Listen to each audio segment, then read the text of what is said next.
Comece o dia bem informado com a equipe de jornalismo da Verde Vale FM. No ar, Jornal Verde Vale. 6h31. Olá, muito bom dia para você.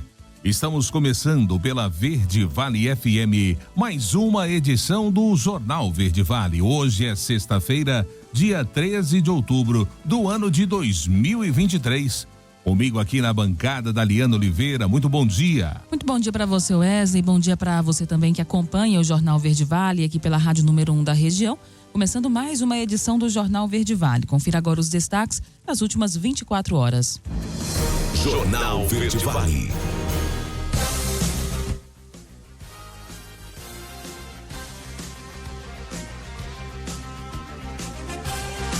Seis horas e 32 minutos agora. INSS começa a divulgar as taxas de juros do consignado em site e aplicativo. Brasil vai produzir mais algodão que os Estados Unidos pela primeira vez na história. Após convocação do Brasil, o Conselho de Segurança da ONU debate guerra nesta sexta-feira. Sistema do Bolsa Família atualiza dados de renda de 14 milhões de beneficiários. Brasil pressiona, mas tropeça na Venezuela nas eliminatórias da Copa. Um ano antes da eleição, 87% dos eleitores de São Paulo têm intenção de votar. IBGE inicia pesquisa sobre saúde do brasileiro. Os detalhes destas e outras notícias você vai conferir a partir de agora aqui no Jornal Verde Vale. A notícia em primeira mão. Jornal Verde Vale. Jornal Verde Vale. Verde Vale. Notícias do Brasil. 6h33. Uma ótima manhã de sexta-feira para você. Sejam todos bem-vindos a mais uma edição do Jornal Verde Vale. Os aposentados, pensionistas e beneficiários de auxílios pagos pelo INSS já podem consultar as taxas de juros cobradas pelos bancos para o empréstimo consignado no site ou no aplicativo Meu INSS. Com as informações, é possível comparar qual taxa é mais favorável e fazer a portabilidade do empréstimo. Segundo o Instituto, a medida vale também para o benefício de prestação continuada e para consultas de encargos de empréstimo consignado, cartão de crédito consignado e o cartão consignado de benefício. Nesta última quarta-feira, o Conselho Nacional da Previdência Social aprovou a redução do teto de juros para o empréstimo com desconto em folha de 1,91% para 1,84%. Já para as operações na modalidade cartão de crédito e cartão consignado de benefício, o índice máximo caiu de 2,83% para 2,73%.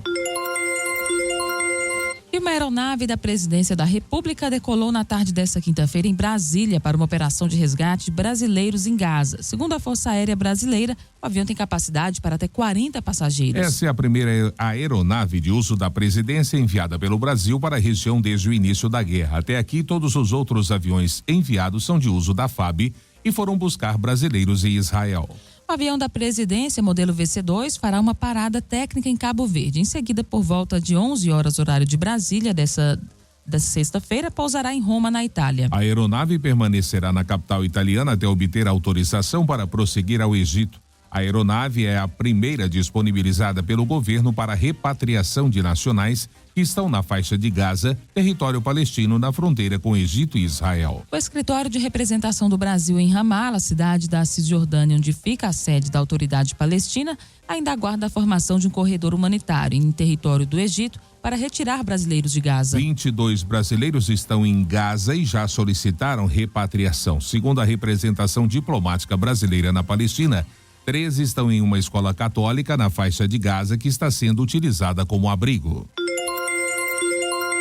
E apenas 5% dos municípios brasileiros têm planejamento estratégico. A matéria é com Denise Coelho. Apenas 5% dos municípios e 30% das capitais brasileiras possuem planejamento estratégico. É o que revela levantamento feito pela Câmara de Gestão Pública do Conselho Federal de Administração. O diagnóstico e as ferramentas disponíveis para mudar essa realidade foram tema de reunião de representantes da autarquia com a ministra da Gestão e da Inovação em Serviços Públicos, Esther Dweck. O presidente do CFA, Leonardo Macedo, apresentou a cartilha Planejamento Estratégico Municipal, publicação que pode contribuir para melhorar a eficiência da gestão pública no país. Essa é uma nova frente que nós estamos abrindo. Temos que levar o Brasil afora essa ferramenta, que é uma prerrogativa dos nossos profissionais de administração. Eles sabem conduzir os municípios brasileiros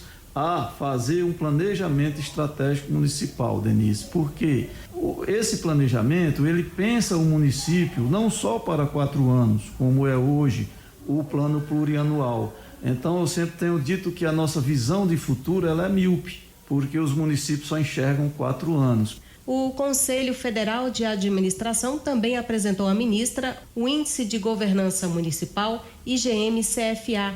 A métrica de governança pública apresenta informações dos municípios brasileiros a partir de 3 dimensões: finanças, desempenho e gestão. É uma ferramenta que o Ministério dela pode fazer uso, totalmente gratuita, para que use esse nosso índice para aplicar melhor os recursos públicos, né? Na tomada de decisão lá do Ministério, eles possam ver quais as melhores políticas públicas que os municípios brasileiros, os estados também necessitam, né? Porque o nosso índice, ele dá um raio-x de toda a administração pública no Brasil, não só nos estados, mas nos 5.570 municípios do Brasil. A cartilha Planejamento Estratégico Municipal será disponibilizada aos municípios em forma impressa e online. Já o Índice de Governança Municipal pode ser acessado pelo site igm.cfa.org.br. Agência Rádio Web. Produção e reportagem, Denise Coelho. Jornal Verde Vale. Notícias de Goiás. 6h38 agora. Os deputados da base do governador Ronaldo Caiado e os da oposição travaram na última quarta-feira um embate sobre a construção do complexo oncológico de referência do estado de Goiás, o Cora, em Goiânia. Aliás, repercutindo o embate nos últimos dias entre o próprio governador Ronaldo Caiado e o ex-governador Marconi Perillo. Presidente da Assembleia Legislativa de Goiás, o deputado Bruno Peixoto, lembrou que a casa autorizou por unanimidade a autorização para o governo de Goiás a firmar convênio com a organização social Fundação Pio XII, responsável pela construção e depois pela gestão do novo hospital estadual. Líder do governo na Alega, o deputado Wilde Cambão, do PSD, também defendeu a construção do Cora em Goiânia nos padrões do Hospital do Amor de Barretos, referência no tratamento de câncer. O deputado Gustavo Seba, por sua vez, defendeu a prerrogativa da Alego fiscalizar o uso de recurso público na área da saúde em Goiás. O parlamentar criticou a falta de transparência de investimentos nas obras do Cora e questionou a falta de licitação na construção da unidade. 6h39. Depois de muitos meses sem qualquer tramitação na Câmara de Goiânia, o projeto de lei complementar PLC 16/22, relativo ao Código de Posturas do município, deve agora sair da gaveta. O presidente da Comissão da Constituição e Justiça da Casa, o vereador Henrique Alves, convocou uma reunião extraordinária para o próximo dia 19, com o objetivo de analisar emendas dos vereadores. O texto já teve a sua primeira votação na Câmara da capital em dezembro do ano passado e faz parte dos 12 projetos complementares que regulamentam o plano diretor da capital. No Código de Posturas estão as regras sobre localização e funcionamento de atividades econômicas, conservação e utilização de logradouros, higiene e limpeza, controle de emissão de ruídos, entre outras questões voltadas para o bem-estar público. E a cidade de Goiás encerrou o circuito das cavalhadas. Quem traz a matéria é Juliana Carnevale. O Circuito das Cavalhadas 2023, promovido pela Secretaria de Estado da Cultura e pelo Goiás Social, chega ao fim nesta sexta-feira e sábado na cidade de Goiás. Este é o segundo ano que o município realiza a festa, que voltou ao calendário cultural no ano passado, depois de mais de 70 anos de paralisação. As cavalhadas, que são uma das mais tradicionais manifestações culturais goianas, serão realizadas no estádio Doutor Hélio de Loyola a partir das 3h da tarde.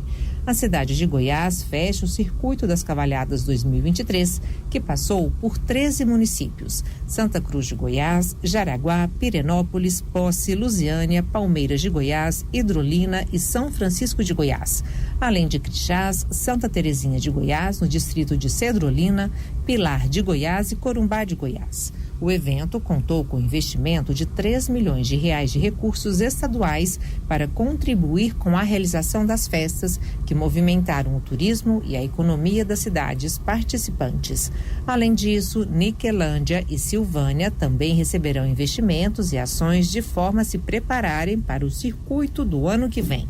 A encenação das cavalhadas, que lembram as batalhas religiosas que ocorreram na Península Ibérica entre os séculos IV e XV, é composta por 2 exércitos com 12 cavaleiros de cada lado que usam trajes coloridos e ornamentados. Os cristãos vestem azul e os mouros vermelho.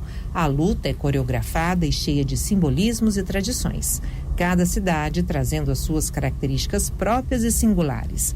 Além dos cavaleiros, a festa conta com a presença dos mascarados, personagens que representam o povo e saem às ruas a pé ou a cavalo.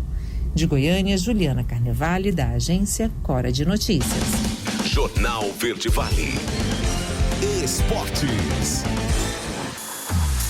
6h42 agora. E foi emoção do início ao fim. Colômbia e Uruguai empataram em 2-2 nesta quinta-feira em Barranquilha, em um jogo muito movimentado, na abertura da terceira rodada das eliminatórias da América do Sul para a Copa do Mundo de 2026. James Rodrigues abriu o placar para a seleção anfitriã Uruguai e igualou com o Matias Oliveira. Matheus Uribe recolocou os colombianos em vantagem, mas Darwin Nunes acabou decretando o placar final aos 45 minutos e de pênalti. Na próxima terça-feira, o Uruguai vai receber o Brasil em Montevidéu. Será o primeiro jogo da Celeste no país após o anúncio de que o jogo de abertura da Copa do Mundo de 2030 será no Estádio Centenário, homenagem aos 100 anos do primeiro Mundial, vencido pelo Uruguai no mesmo palco.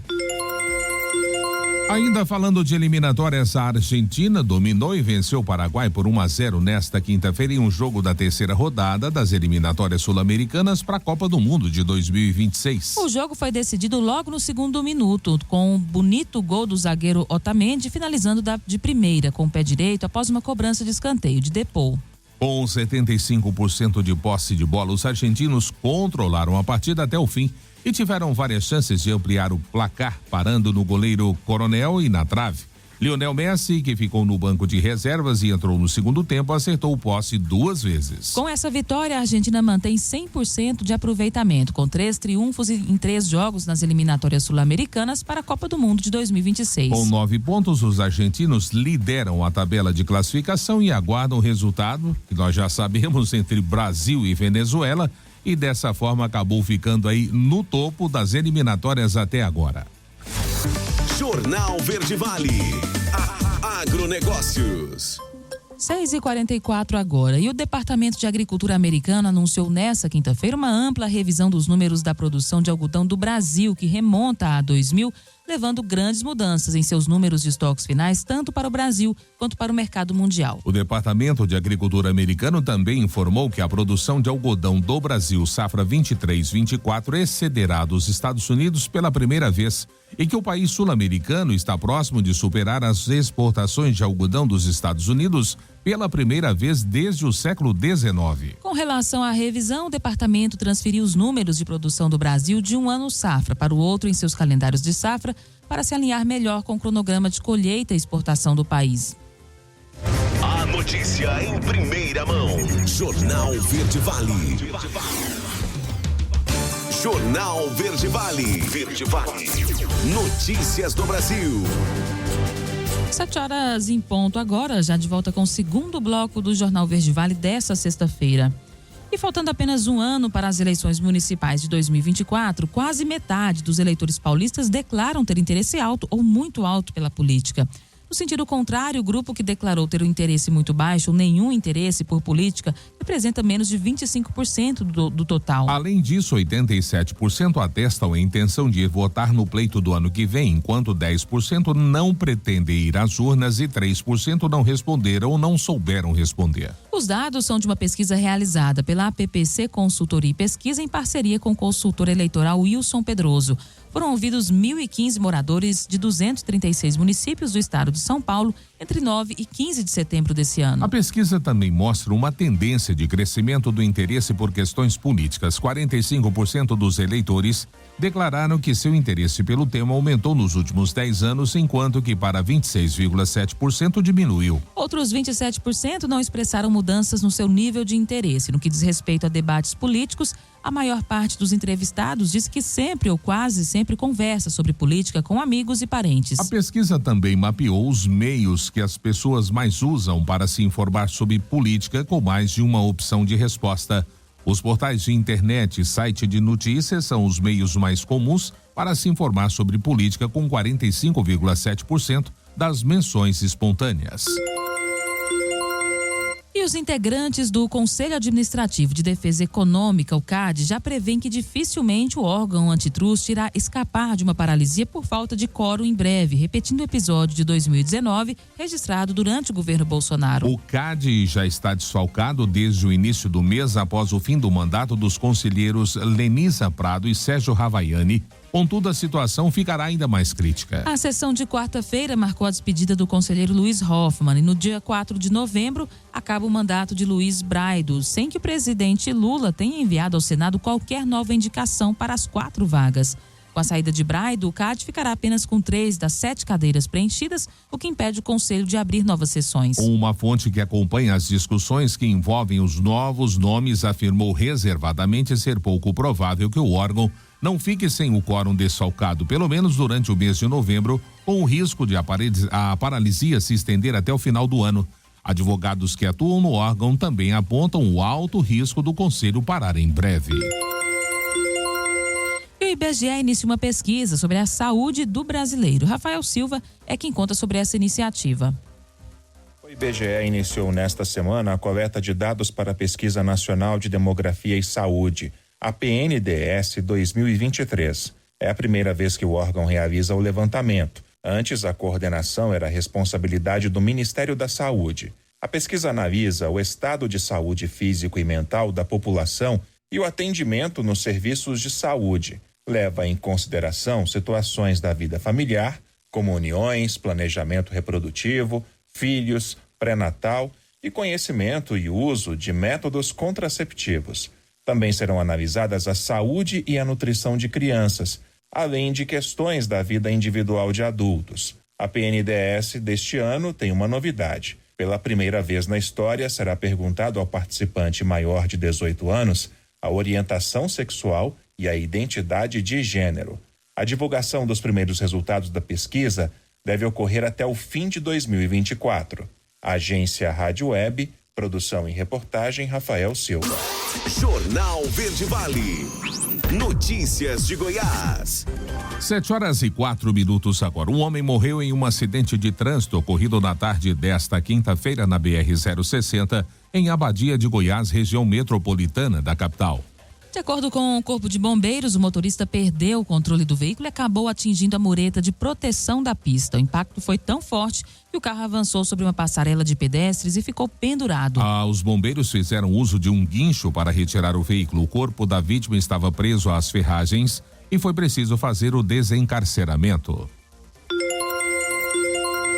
E a Polícia Civil trabalha para descobrir a identidade e o paradeiro de um criminoso que, depois de descobrir o número de telefone de uma funcionária de uma loja em Catalão, ligou para ela, avisou que estava a poucos metros de distância e disse que invadiria o estabelecimento se ela não lhe entregasse dinheiro. O homem desconhecido, Daliana, mostrou para a vítima que conhecia detalhes sobre o funcionamento da loja. Ele tentou forçá-la a fazer um empréstimo de R$10 mil, o que não foi possível porque o banco pediu prazo para analisar o pedido. Como o criminoso insistia em receber dinheiro, a mulher fez um pix de R$450 para provar que estava na vizinhança. O homem perguntou quem era a cliente que havia acabado de entrar no estabelecimento. A vítima seguiu as ordens do golpista e, na primeira oportunidade, buscou refúgio em uma loja vizinha e telefonou para o irmão, que por sua vez acionou a polícia militar. A PM comunicou o incidente à Polícia Civil, que agora vai conduzir as investigações.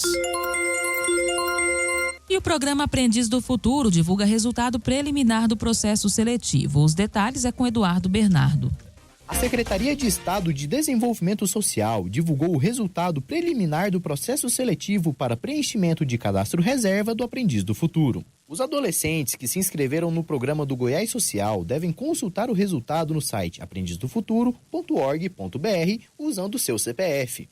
Quem não tiver sido aprovado pode entrar com recurso do processo, também por meio da opção Formulário de Recurso, disponibilizada na página inicial do site do Aprendiz do Futuro. O resultado definitivo está previsto para ser publicado no dia 18 de outubro, nos sites do programa e da Secretaria de Desenvolvimento Social, social.gov.br.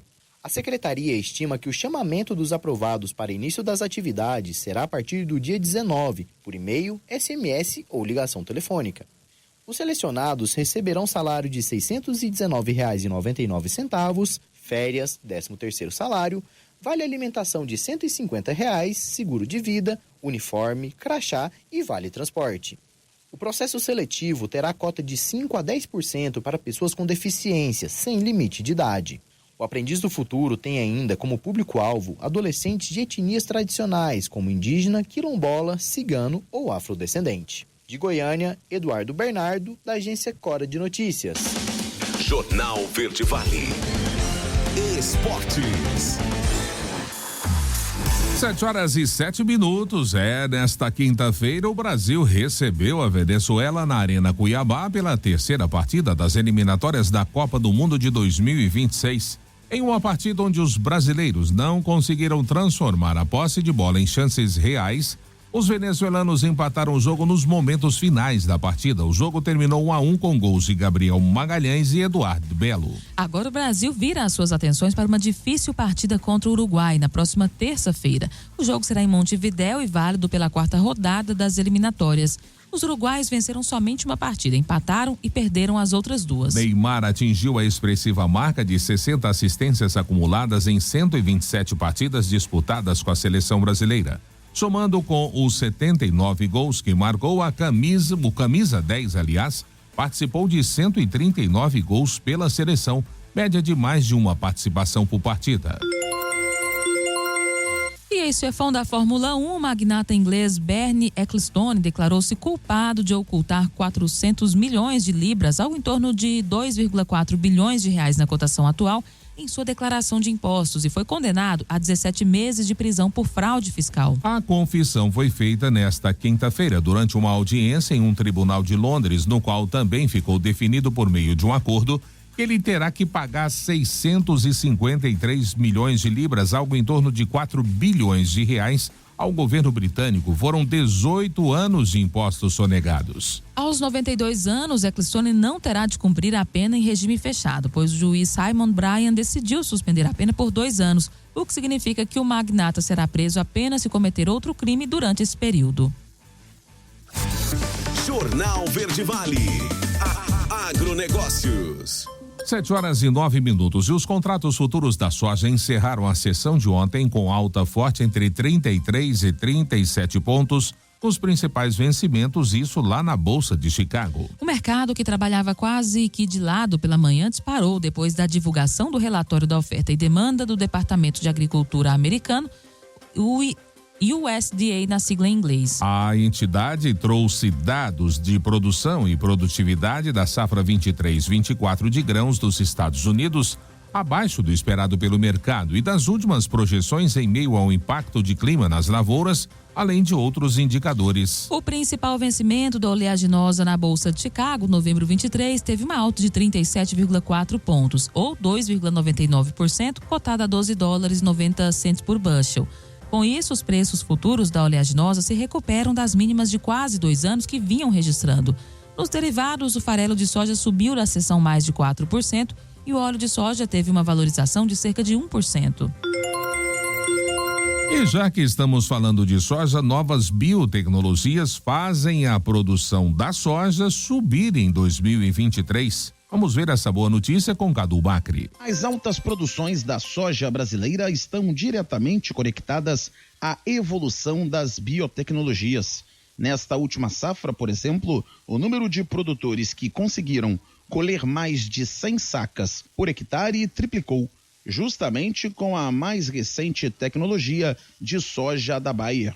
O resultado médio destes produtores atingiu a 105 sacas por hectare, ou seja, 75% mais alta que a produtividade nacional, segundo a Conab. Ao todo, mais de 31 mil agricultores plantaram variedades da Bayer, um crescimento de 41,2% em relação à primeira safra comercial. A perspectiva é dobrar esse número para a temporada 23-24, que iniciou agora em setembro. Rafael Vicentini, líder de marketing de soja da Bayer, acredita que tanto o agricultor quanto a indústria querem esse tipo de experimentação. Existe uma busca muito grande, seja do agricultor, seja da própria indústria, né, para a gente gerar uma experimentação. O agricultor, em suas diferentes regiões do país, em os seus diferentes climas, esse agricultor ele testa o germoplasma, né? Ele testa para entender a adaptabilidade ao solo, ao clima, tolerância a pragas, doença, manejo de daninhas e no final das contas, o quanto que esse germoplasma tem entregue produtividade aí. E isso, quando faz a diferença, mostra que o agricultor tende, de uma maneira muito clara, a fazer com que esse germoplasma ou essa biotecnologia ganhe espaço dentro da propriedade. Para contribuir com a evolução desta terceira safra, os produtores de soja vão poder contar com 163 variedades no novo portfólio, adaptadas para todas as regiões do país.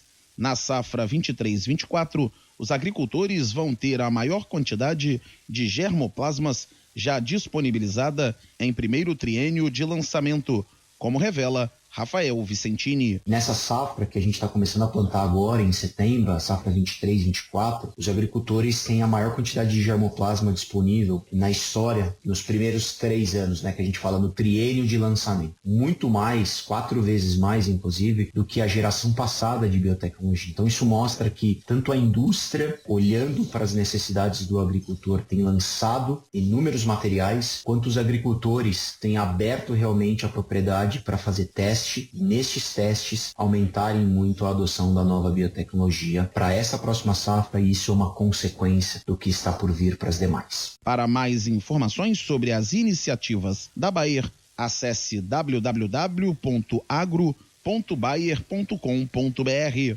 Agência Rádio Web, produção e reportagem Cadu Macri.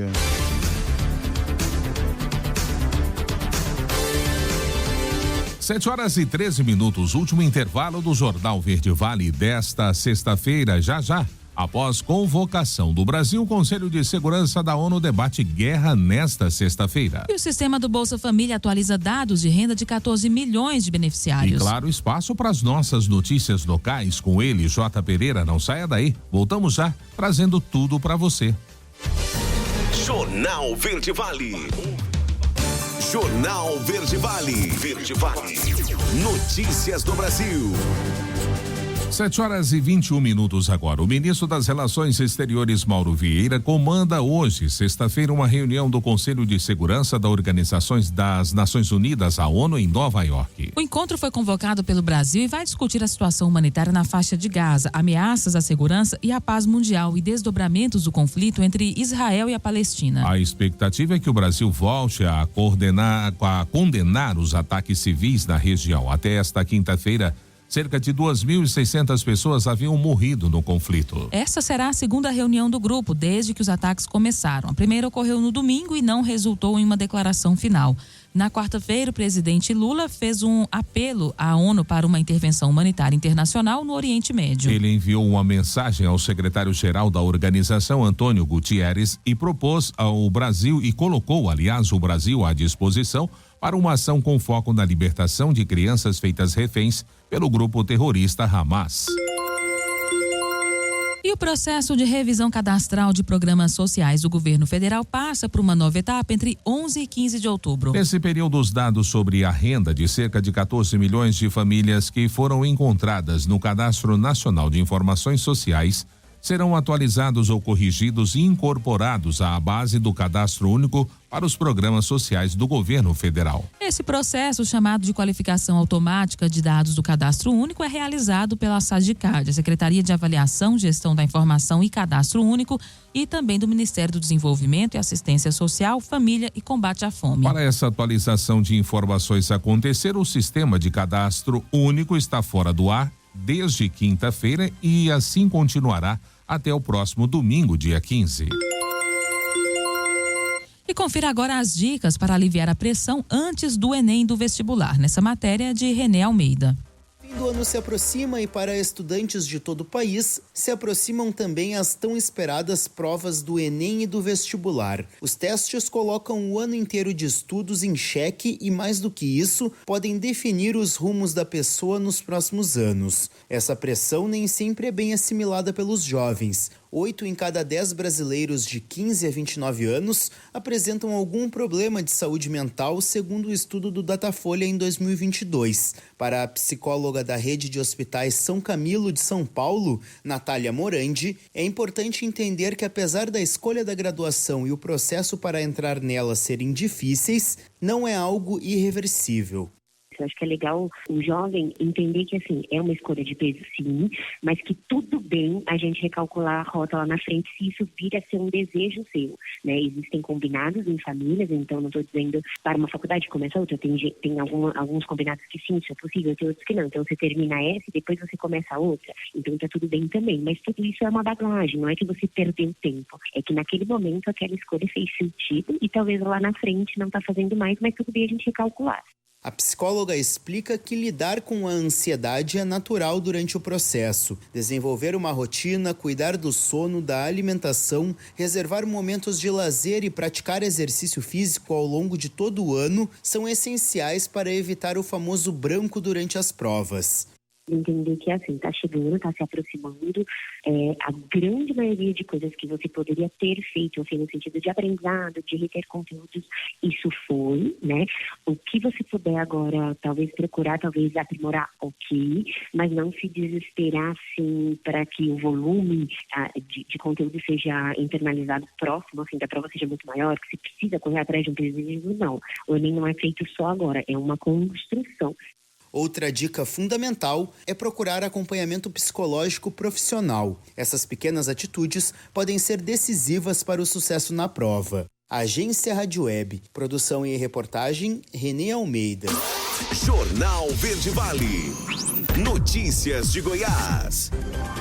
7h26. O empresário goiano Humberto Siqueira Nogueira, de 49 anos, morreu durante um salto de paraquedas no município de Boituva, no interior de São Paulo. A tragédia aconteceu na última quarta-feira, por volta das 18 horas, em uma tentativa de pouso. Humberto foi levado pelo Corpo de Bombeiros a um hospital da cidade, mas não resistiu a uma parada cardiorrespiratória. As causas do acidente estão sob investigação. Ele era um dos sócios da empresa Novo Centro Urbanismo. O perfil de Humberto nas redes sociais é uma declaração de amor aos esportes radicais. E o pintor suspeito de matar a fisioterapeuta Larissa Araújo, Jefferson Erivaldo da Silva Nascimento, agiu sozinho, segundo a Polícia Civil. De acordo com o delegado Caio Martinez, o homem tentou criar histórias falsas para se livrar da culpa, alegando que estava agindo a mando de outra pessoa. Jefferson foi preso e agora enfrenta acusações de latrocínio, roubo seguido de morte, estupro e tentativa de ocultação de cadáver. O corpo de Larissa foi encontrado no dia 2 de outubro, depois que Jefferson capotou o carro que estava dirigindo, arremessando o corpo. A jovem foi assassinada em Rio Verde, município a 233 quilômetros de Goiânia. Ainda segundo o delegado Caio Martinez, tudo indica que Jefferson escolheu a vítima de forma aleatória. E o governo de Goiás promove um evento com prefeitos e representantes do estado e de bancos para discutirem mobilidade urbana e conseguir recursos para projetos. A reportagem é de Sabrina Monteiro. O workshop organizado pelo governo de Goiás contou com a presença de prefeitos, representantes do estado de Goiás e de bancos em desenvolvimento. A temática do evento, que acontece pela primeira vez em Goiás este ano, é transformando mobilidade urbana em obras de infraestrutura. O objetivo é conseguir recursos para iniciar esses projetos. Na reunião foram discutidos temas para esclarecer as dúvidas de prefeitos e encontrar soluções para fortalecer a parceria entre municípios, estado, bancos e o governo federal. Nós temos um problema no entorno que é relacionado ao sistema urbano com o Distrito Federal. O governo do estado já ofereceu uma forma de solução do problema, que é a criação do consórcio interfederativo, no qual o governo do estado arcaria com 1/3 de todo o custo para baixar tarifas, só que ainda não tivemos um posicionamento positivo do governo federal nem do Distrito Federal.